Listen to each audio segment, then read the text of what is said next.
साथ बढ़ा मैं हूं हिमांशु द्विवेदी और स्वागत है आपका हमारी खास पेशकश चर्चा में। चर्चा के तहत आज हम दो विषयों पर बात करेंगे। एक विषय सामाजिक सरोकारों से जुड़ा हुआ है और दूसरा विशुद्ध राजनीतिक है। पहले बात सामाजिक सरोकारों से जुड़े हुए विषय की। हमारा विषय है नफरत की नीलामी क्यों।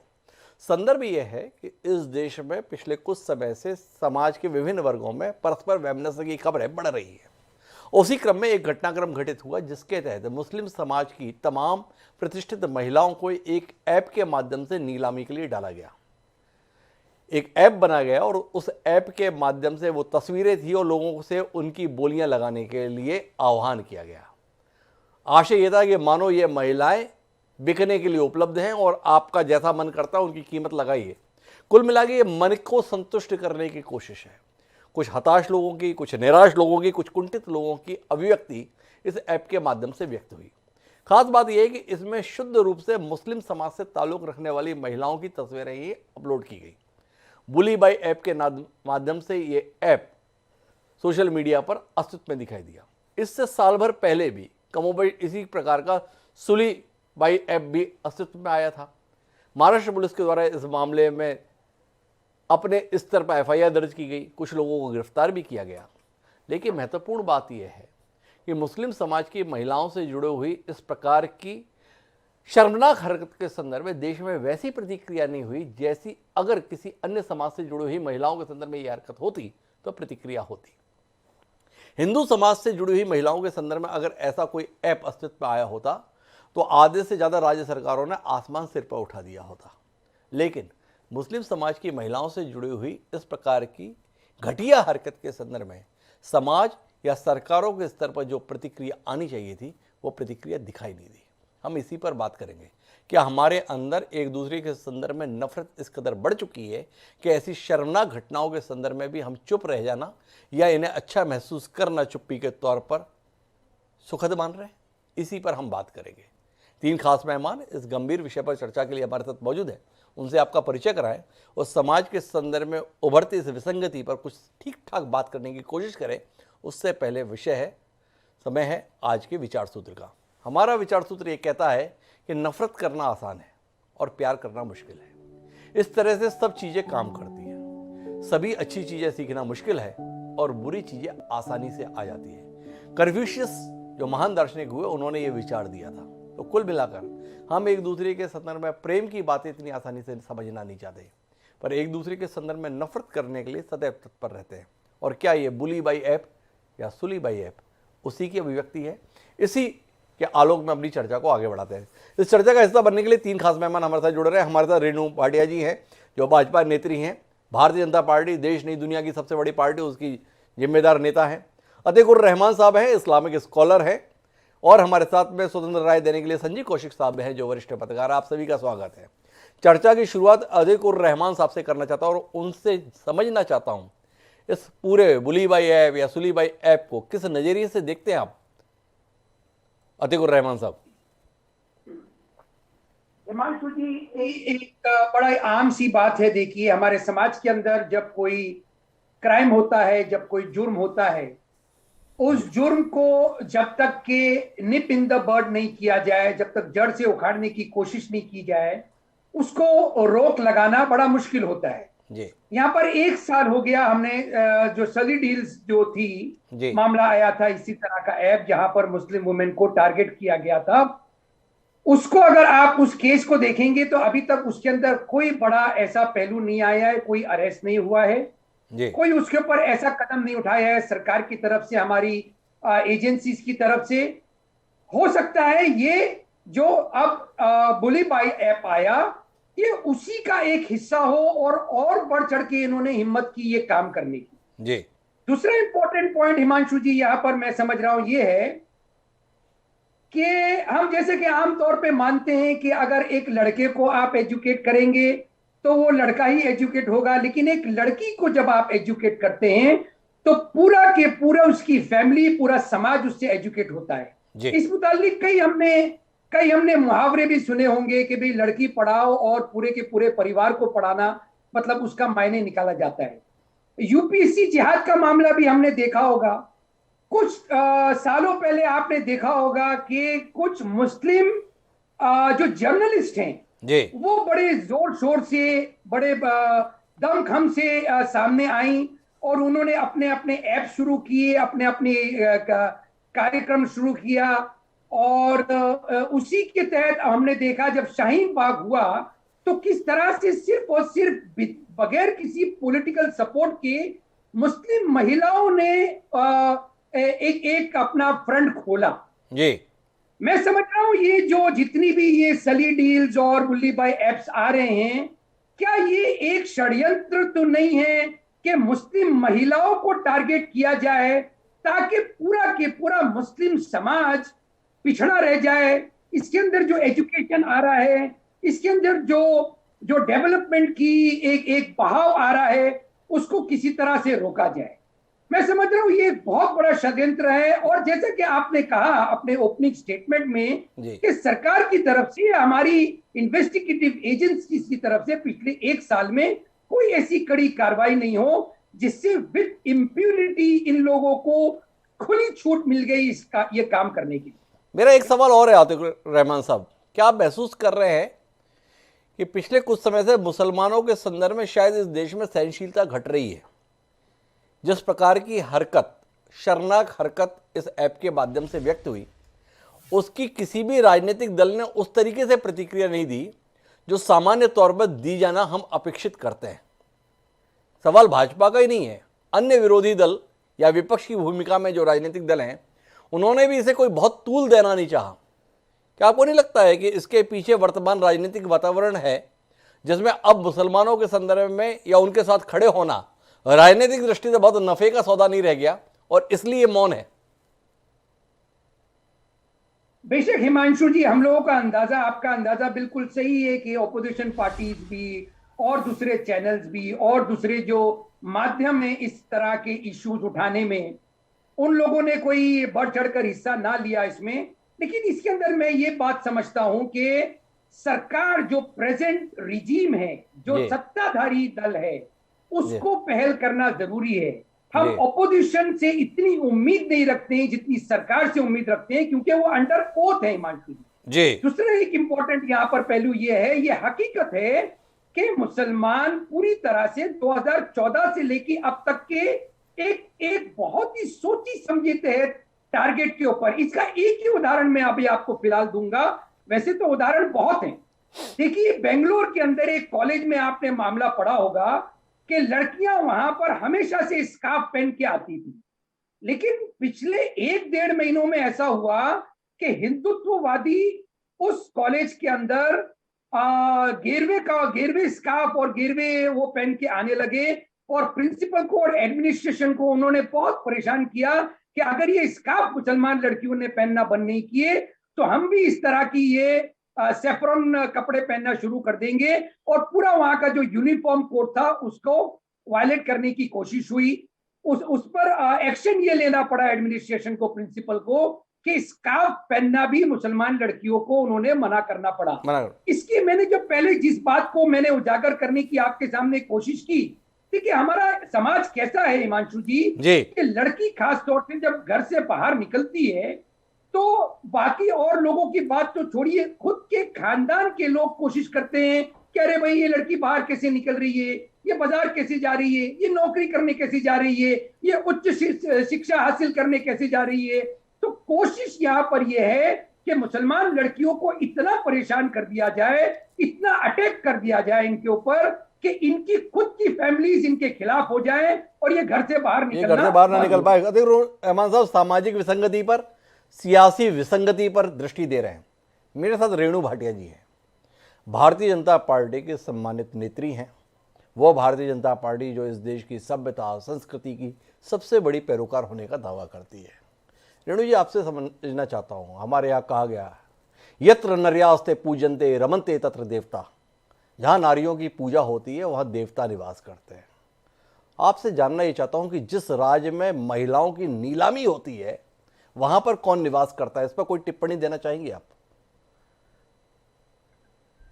देखिए डॉक्टर हिमांशु, आपने बड़ा अच्छा सब्जेक्ट चुना और मैं इस मास्टरमाइंड के पकड़े जाने पर भी बड़ा धन्यवाद करती हूँ जिन्होंने इसको पकड़ा है जी। और अभी बात हो रही थी कि महिलाओं के साथ ऐसे और क्या क्या नहीं हुआ पहले या अब, तो मैं केवल एक ही बात कहूंगी, महिलाएं महिलाएं हैं, वो जी। सम्मानित थी, है और हमेशा रहेंगी। किसी भी धर्म से वो जुड़ी हुई हो, किसी भी जाति से जुड़ी हुई हो, किसी भी स्तर की महिलाएं हो, उनका सम्मान उतना ही हर दृष्टि।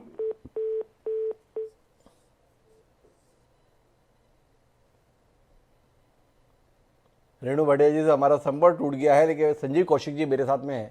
संजीव, इस पूरे मामले पर आप कितने निराश हैं? क्या आप मानते हैं कि सरकारों ने त्वरित रूप से काम किया? 2 लोगों की गिरफ्तारी की बात आ रही है। ओंकारेश्वर ठाकुर, जिसने सुल्ली डील्स ऐप तैयार किया था, उसे गिरफ्तार कर लिया गया। दिल्ली पुलिस ने 6 जनवरी को नीरज बिश्नोई को गिरफ्तार किया है, जिसने बुल्ली बाई ऐप तैयार किया। लेकिन केवल ऐप तैयार करने का विषय नहीं है, तमाम लोग इस ऐप में जो तस्वीरें अपलोड हुई थी उनमें बोलियां लगा रहे थे, उन तक पहुंचना बाकी है। क्या आप महसूस कर रहे हैं कि इस विषय को उस गंभीरता, उस संजीदगी से लिया गया जिस अनुसार लिया जाना था? पहला सवाल।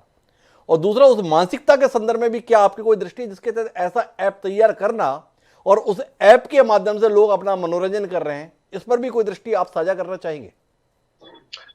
देखिए हिमांशु जी, जो आप कह रहे हैं उसको थोड़ा सा क्रमवार सजा लेते हैं। पहले जी। तो ये कि हम लोग बात कर रहे हैं बुल्ली बाई ऐप पे, और बुल्ली बाई ऐप से पहले जो सुल्ली डील की बात आई वो इससे पहले की बात है। उसमें हम लोगों ने देखा कि यदि त्वरित कार्रवाई होती तो शायद ये नतीजे नहीं आते या इस तरह की बात आगे नहीं बढ़ती, लेकिन कार्रवाई जिस तरह से ढुलमुल रवैये के साथ उस पर की गई, और उसमें खास करके जिन महिलाओं ने बढ़ चढ़ के भाग लिया, वो महिला जो जो समाज से ताल्लुकात रखती हैं, उन महिलाओं को इस बुल्ली बाई में टारगेट किया गया, मतलब दूसरे वाले में टारगेट किया गया। जी। जाहिर सी बात है कि ये कहने में हमें कोई गुरेज नहीं है कि कुछ खास विचारधारा के लिए राजनीति के तहत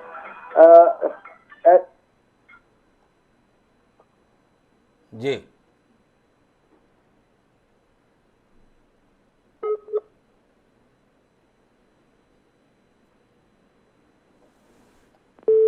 संजय कौशिक जी से भी हमारा संपर्क टूट गया है। मैं एक छोटे से ब्रेक के लिए जाता हूँ, ब्रेक के बाद लौटता हूँ, फिर इस चर्चा को आगे बढ़ाता हूँ।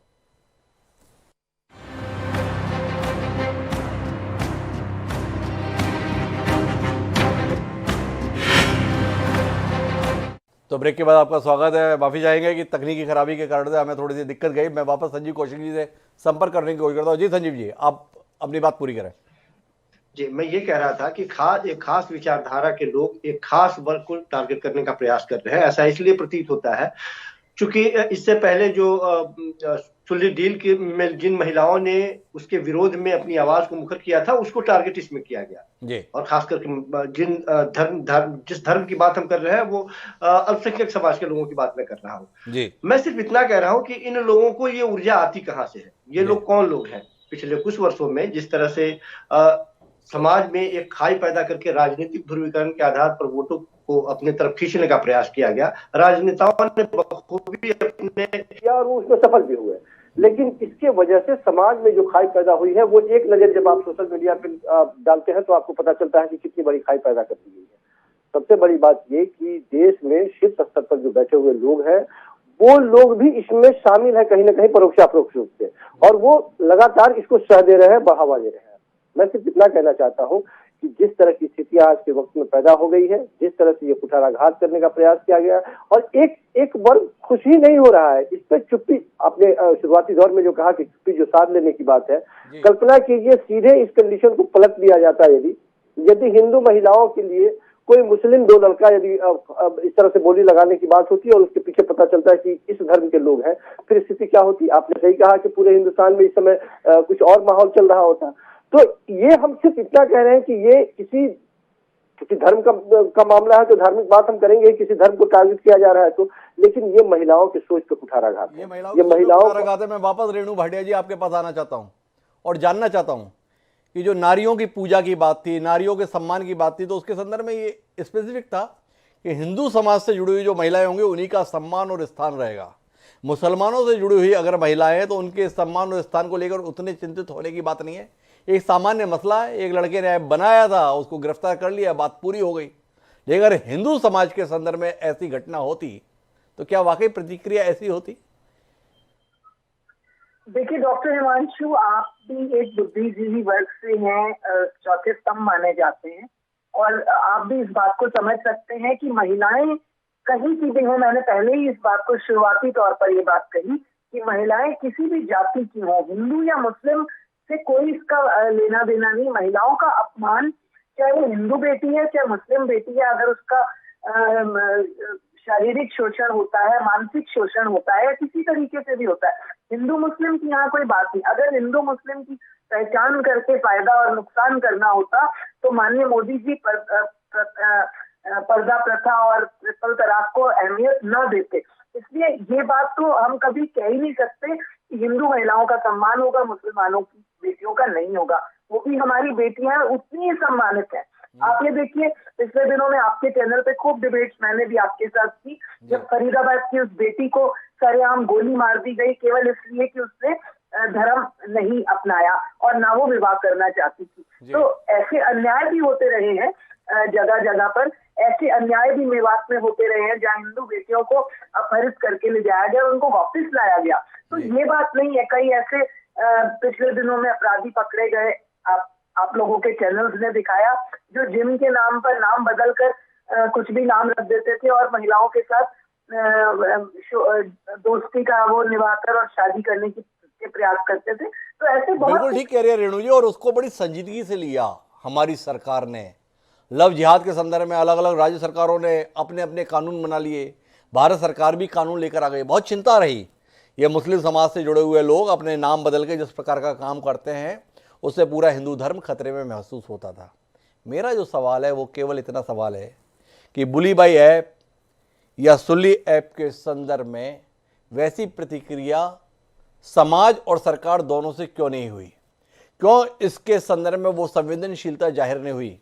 एक साइना नेहवाल के संदर्भ में ट्वीट कर दिया एक एक्टर ने, महिला आयोग की राष्ट्रीय अध्यक्ष ने उस पर तुरंत कार्रवाई के लिए पत्र लिख दिया।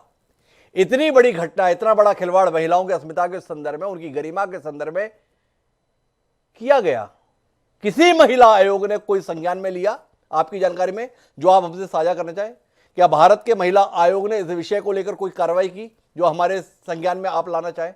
ये सवाल है, नाराजगी है, कष्ट है, दुख है कि मुस्लिम महिलाओं के संदर्भ में इतने बड़े शर्मनाक कृत्य के संदर्भ में वैसी प्रतिक्रिया समाज और सरकार दोनों व्यक्त नहीं कर रहे जो इस देश में अपेक्षित है।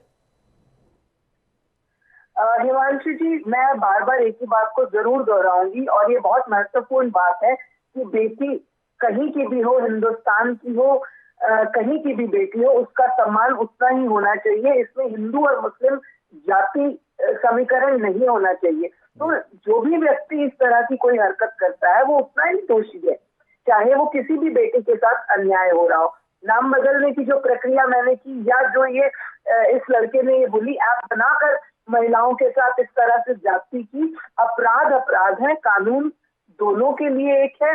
कानून में सजा का प्रावधान और बातचीत इस तरह की सामने आती है, उसके लिए दोष दोनों का उतना ही है। भाटिया जी एक नैतिक बात कह रही है कि इसमें कोई अंतर नहीं करना चाहिए, लेकिन इस विषय पर वो नहीं बोल रही हैं कुछ भी कि ऐसा प्रतिक्रिया में क्यों नहीं है। मैं वापस अतीकुर रहमान साहब आपके पास आना चाहता हूं और कुल मिलाकर इसके कारण की विवेचना करना चाहता हूं।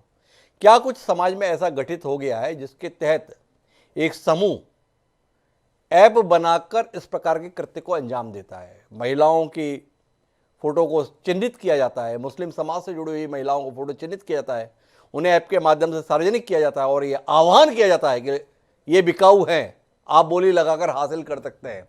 इस पूरी मानसिकता को लेकर और ऐसी मानसिकता बनने को लेकर कुछ कहना चाहेंगे? क्या कुछ ऐसा मुस्लिम समाज ने कर दिया जिसकी प्रतिक्रिया इतने घृणित तौर पर व्यक्त हो रही है? जी हिमांशु जी, बिल्कुल ये बहुत सीरियस मामला है जी। और इसका अध्ययन जहां तक के हमारे लोग हैं इसको अभी भी स्टडी करने पे स्टडी कर रहे हैं। इसको बहुत गहराई से इसको समझना पड़ेगा। जहां तक के मैंने अभी तक के इसके लिए आर्टिकल्स पढ़े, इससे लोगों से बातचीत की, दो तीन बहुत इंपॉर्टेंट फैक्टर हिमांशु जी ये सामने आए।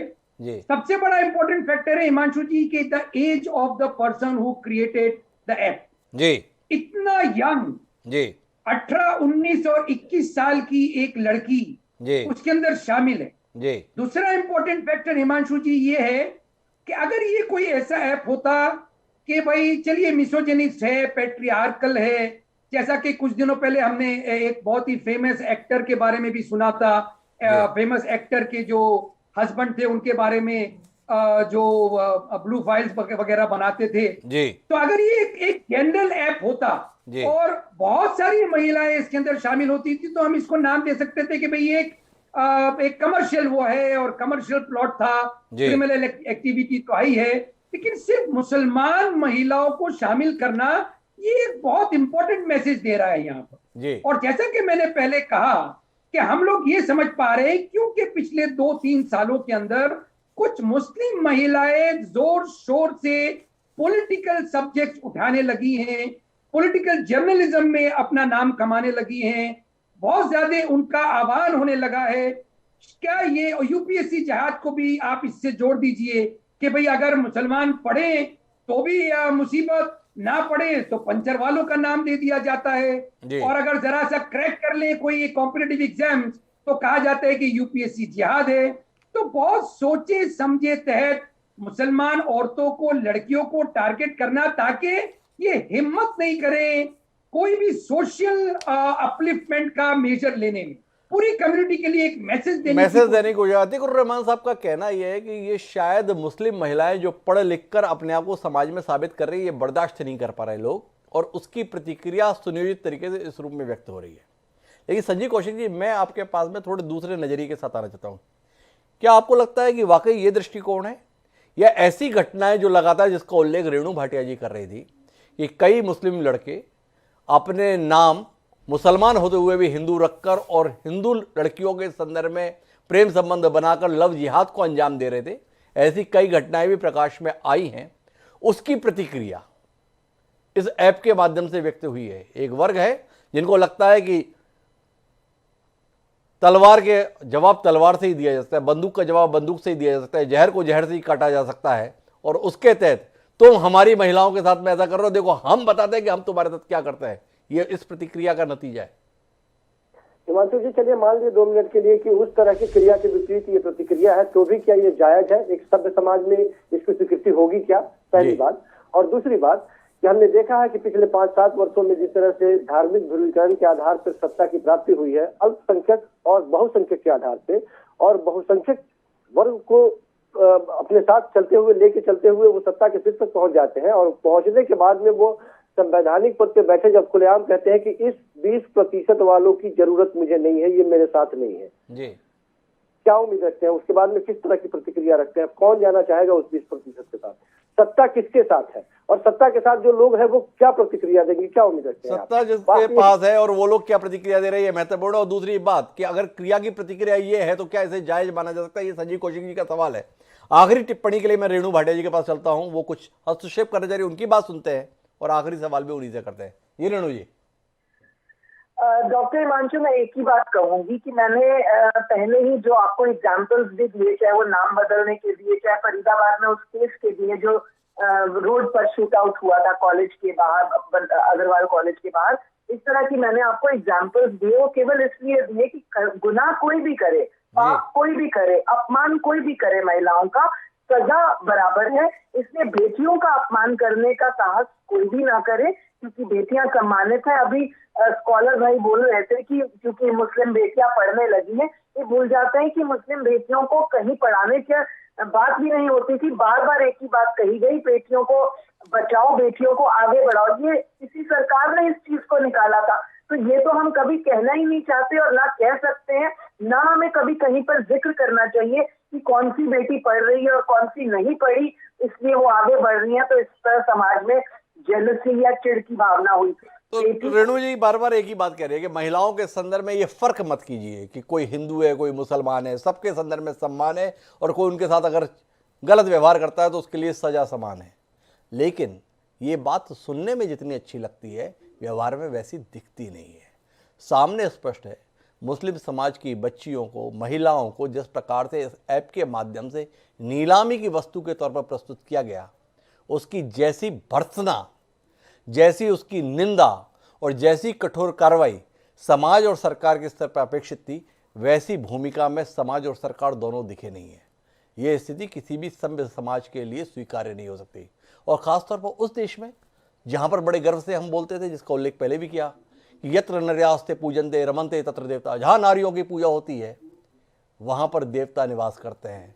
इस कार्यक्रम के समापन में ये सवाल अनुत्तरित है कि जहां पर महिलाओं की नीलामी ऐसे ऐप के माध्यम से खुलेआम लगाने की कोशिश की जाती है, वहां पर कौन निवास करता है, ये सवाल हम सबके जहन में होना चाहिए। इसका उत्तर अगर हमें मिलेगा तो शायद ऐसी कोशिशों के संदर्भ में लगाम लगाने के लिए समाज और सरकार न सही, पर हम अपने स्तर पर शायद कोई ना कोई पहल जरूर करेंगे। आप तीनों मेहमानों का बहुत बहुत धन्यवाद इस चर्चा का हिस्सा बनने के लिए। समय एक छोटे से ब्रेक का, ब्रेक के बाद लौटेंगे तो राजनीति से जुड़े हुए उस विषय पर बात करेंगे जो आज उत्तर प्रदेश के लिहाज से खासा अहम है। कहीं जाइएगा नहीं, हम गए और आए।